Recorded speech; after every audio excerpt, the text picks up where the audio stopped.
Bueno, ¿cómo están? Vamos a ver un poquito, un mínimo repaso sobre el rol del diagnóstico por imágenes en esta pandemia.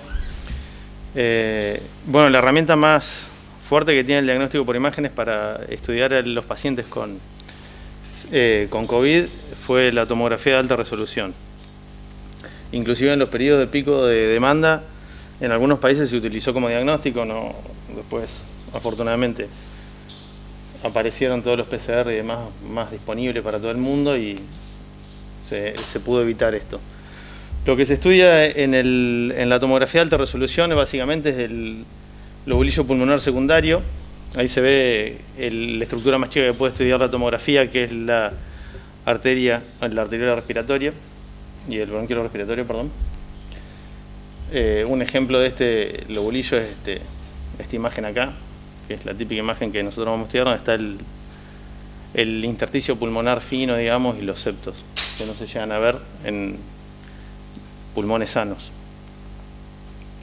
Recordar también el rol de la interleuquina 6, que tiene que ver con la fiebre y con la respuesta inflamatoria de estos pacientes, que van a tener una lesión endotelial, que van a tener una lesión endotelial tanto en pulmón como en tubo digestivo, en riñón y demás. Bueno, lo importante que se vio muy rápido fueron que había patrones típicos que nos hacían sospechar a nosotros y tienen mucha sensibilidad para detectar el COVID. Y los patrones típicos, el principal, el más rápido que aparecían, eran los infiltrados en vidrio esmerilado, que eran playas predominantemente periféricas, con áreas de parénquima pulmonar respetado, a predominio de campos pulmonares posteriores, basales y demás. Después empezaron a aparecer los engrosamientos septales y las bronquiectasias cilíndricas. Son estas imágenes que están señaladas ahí. Para más tarde aparecer las consolidaciones pulmonares con el compromiso alveolar, digamos.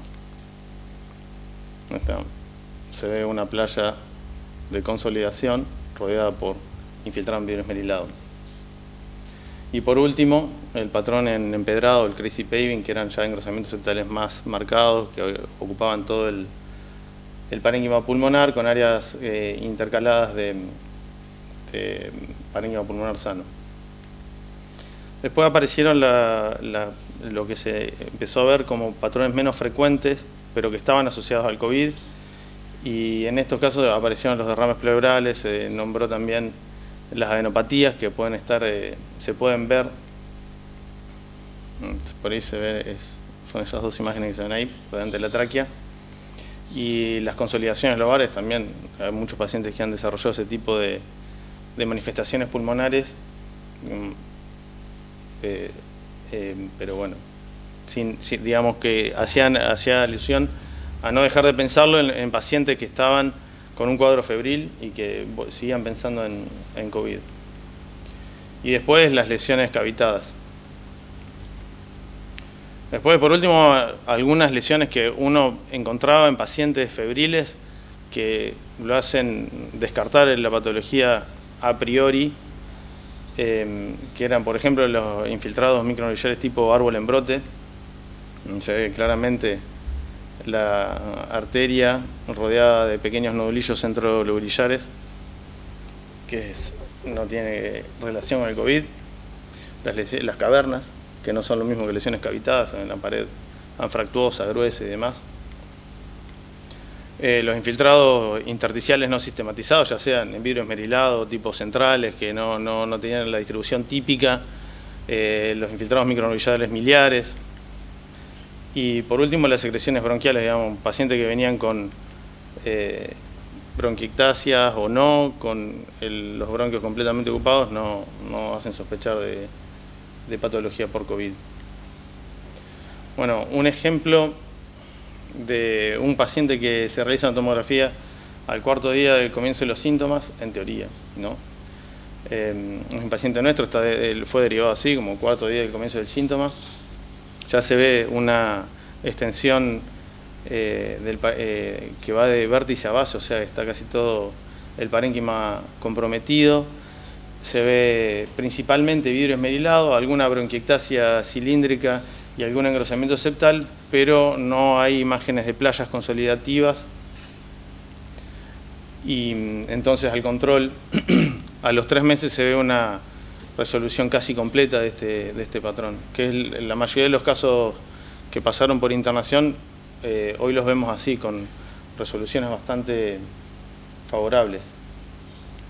Otro, este es de una colega del sanatorio, vemos la neumonía que comprometía un solo lóbulo, con varias playas de infiltrado en vidrio esmerilado, bien periférico, bien posterior, basal también, y el control a los 6 meses, porque la paciente seguía sintomática, digamos, se le hace el control a los 6 meses y se ve que el parénquima pulmonar estaba completamente curado, digamos, una curación ad íntegrum.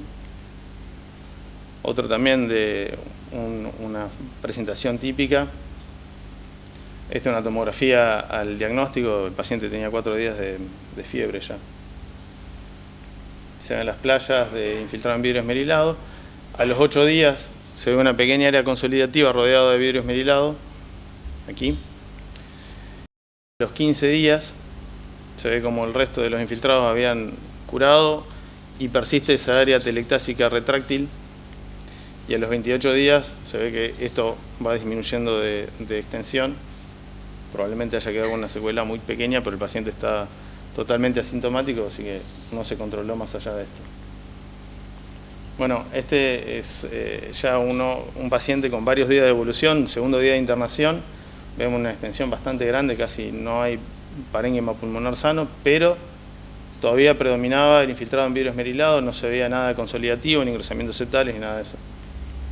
A los 9 días vemos que empiezan a aparecer las playas consolidativas rodeadas por el infiltrado en vidrio esmerilado. A los 19 días ya vemos una cantidad de consolidación pulmonar mucho más importante y el control a los 10 meses nos muestra unas atelectasias laminares persistentes, ya bastante alejado inclusive, y algunas bronquiectasias cilíndricas que todavía están presentes, que son atelectasias retráctiles.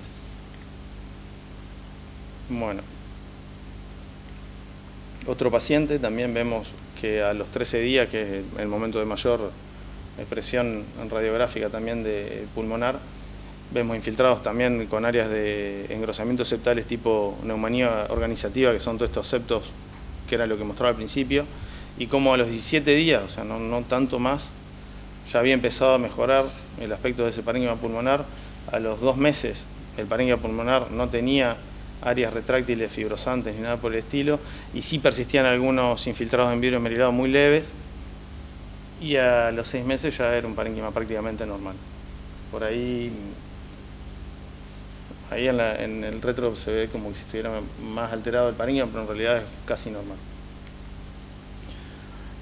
Bueno, otra cosa que vimos fue muchas complicaciones que estaban o no relacionadas a la ventilación, digamos, pacientes que no estaban ventilados ni por máscara ni endotraqueales.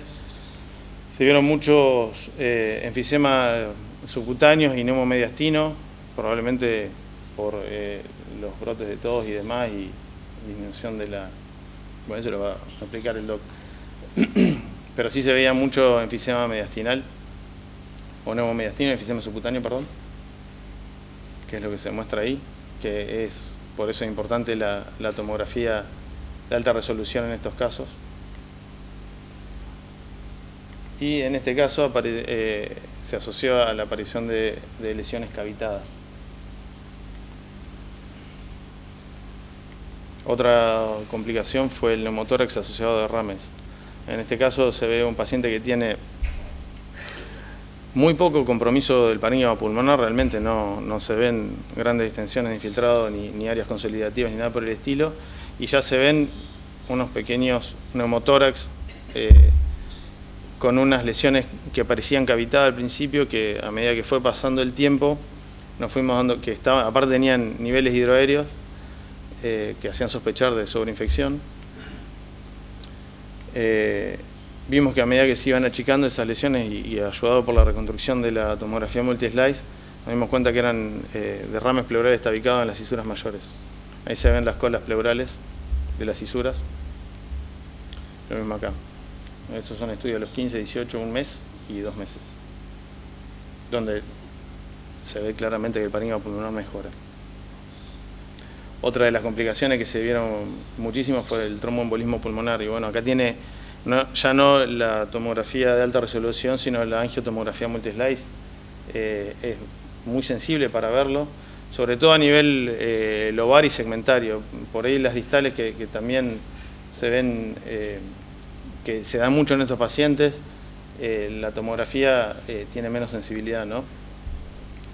Y lo que hay que remarcar que este paciente no es un paciente completamente virgen ese pulmón, sino que ya al ser un paciente añoso vamos encontrando que tiene patrones de EPOC con enfisema centroacinar y paraseptal, y aparte una imagen de panalización del parénquima pulmonar, lo que nos habla probablemente de una fibrosis pulmonar idiopática no diagnosticada en el caso de él. No tenía el antecedente del paciente.